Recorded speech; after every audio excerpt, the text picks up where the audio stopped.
Tomato halwa taste అయితే చాలా బాగుంది. ఎప్పుడు టమోటాస్‌తో మనం కర్రీసే కాదు అప్పుడప్పుడు ఇలా స్వీట్ కూడా చేసుకోండి. చాలా బావుంటది.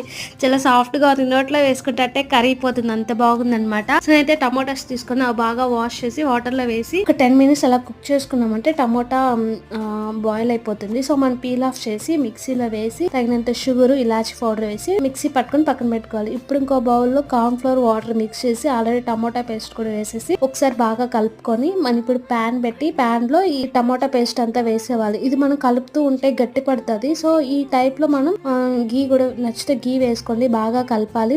మనకి నచ్చిన డ్రై ఫ్రూట్స్ కూడా ఇందులో వేసుకోవచ్చు అనమాట. కలిపేసి మనం హల్వా ఆల్మోస్ట్ నేను చూపించిన విధంగా అయితే సరిపోతుంది. మీకు కొంచెం గట్టిగా ఉండి ఇంకా కాసేపు ఉన్నామంటే ఇంకా గట్టిగా వస్తుంది అనమాట. సో ప్లేట్ లో నువ్వులు వేసాను బాగుంటుంది అనేసి. సో ఇది కూడా వేసేసి ఒక 1 అవర్ ఉంచున్నామంటే హల్వా అయితే రెడీ అయిపోయింది. సో మీకు ఈ టిప్ నచ్చిందని అనుకున్నాను. నచ్చితే లైక్ చేసి షేర్ చేసి సబ్స్క్రైబ్ చేసుకోండి.